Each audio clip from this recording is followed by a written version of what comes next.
Esther, and I would like to extend a warm welcome to our guest of honor, Associate Professor Heng Hui-Kun, our MSE Club Advisor, Associate Professor Huo Chi-Xiong, our IA Moderator, Associate Professor Oh Jun-Tian, our student speakers, Ms. Dahlia Kaira, Mr. Darrell Chang, and Ms. Wang Fu-Chin.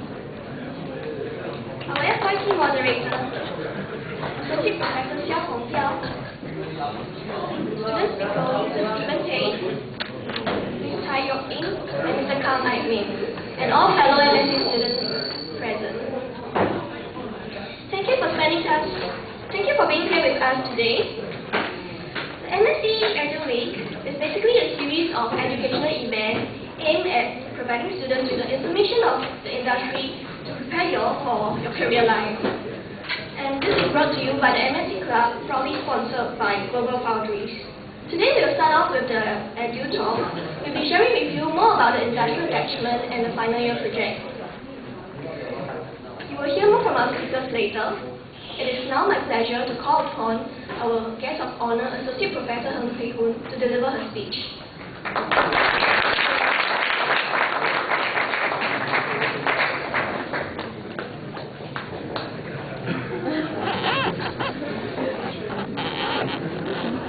Okay, I didn't really prepare any speech.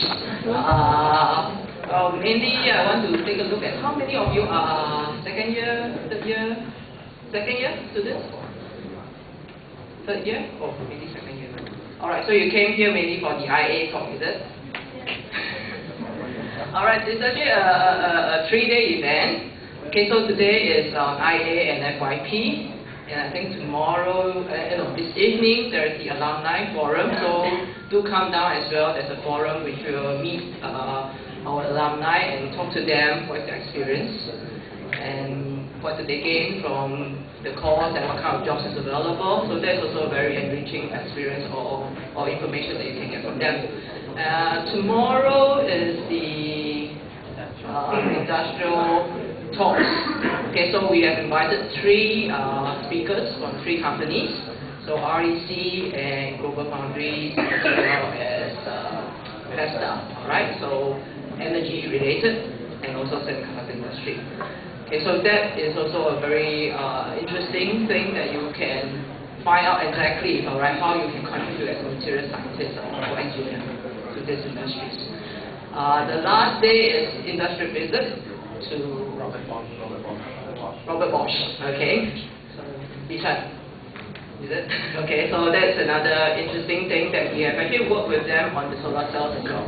Alright, so there's a few things that is actually enriching and give you some idea, alright, what you have done so far in materials and how is it related to the real world industry. So again, everyone is from second year. Have you done the IA briefing at all? Is this the first time? First time. Okay, you have already received the email from Chloe, right? Have you all indicated when you want to go for IA?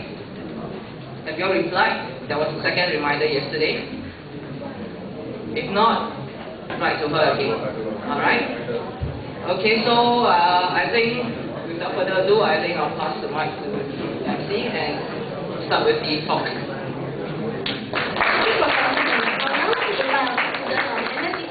Present a token of appreciation to her.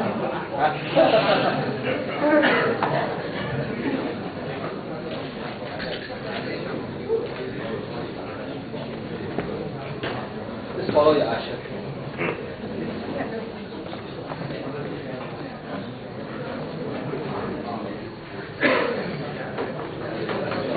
Thank you, Professor Heng.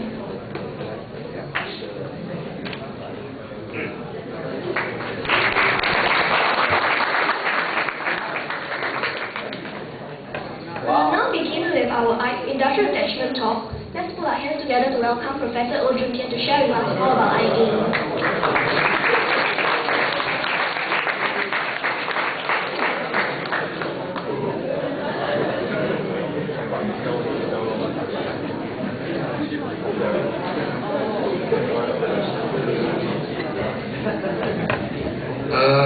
Well, very good afternoon to you all. As you know, I am the IA coordinator in the school. there's another colleague as well, Professor Chen Zhong. My role really is to make sure that all of you are basically taken care of during your selection and while you are doing your IA. I think the question that I'm asked most of the time is, should you opt for IA or IO? I think that is probably the most common question.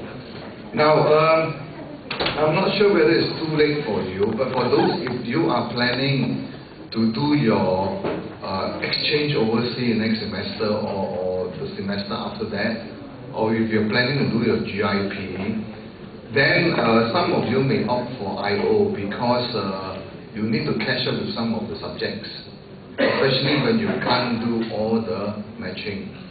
But I'm not sure if it's too late to you, but usually it is better to start overloading in the second year if you are planning to do your exchange in your third year. Because by the time you reach third year, it's probably too late, and then you find that after you come back from your exchange, then you have to overload in your year 4, and as a result, you're reluctant to do that. You give up your IA and start to do IO. My advice is always try to go through the normal program, which of course is the IA, the 22 weeks IA. I find that most students benefit from it, and the IO, generally the 10 weeks you spend is not sufficient really to really get anything meaningful other than just going through the process. So if your question is about should you do IA or IO, then my advice is try to do the IO. At the same time, take a break, take a semester break from your program after your year 1 and year 2. Also, the 22 weeks IA actually helps you to appreciate your real working environment in future. At the same time, it also allows you to network, and some of you actually to go back to work or get an offer from the organization that you spend your time doing your IA. So use the IA opportunity also as possible job hunting sort of opportunities. That's all I have to say. During the IA, and it's 10 AUs, and so therefore it is a big portion of your degree. So try to do your best during your IA.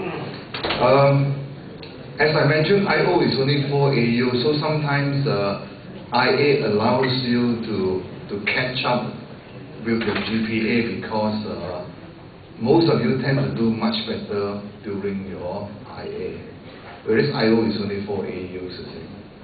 That is all I have to say as far as the industrial attachment is concerned. Now, with regard to whether you want to choose semester 1 or semester 2, generally there is no any specific difference between doing your IA during your semester 1 or during your semester 2. Right, I think that is all I have to say. Thank you very much. Thank you, Professor. We would now like to invite the student speakers to share with us more about your IA experiences.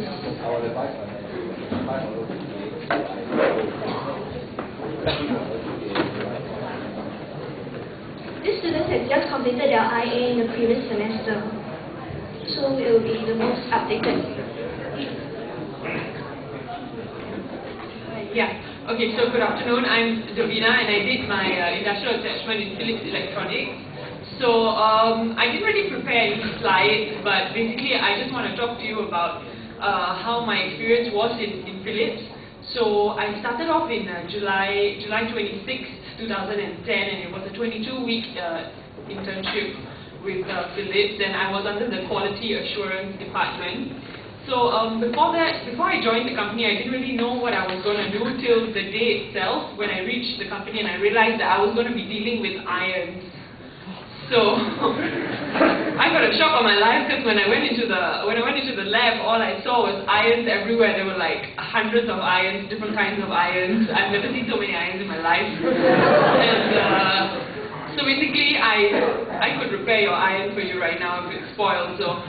So I did the different kinds of testings on the irons that had already been released in the market, but we just want to check if we can do any, we can improvise on any of the parts and to check whether it's basically safe for consumer use. So it was called the re-release process.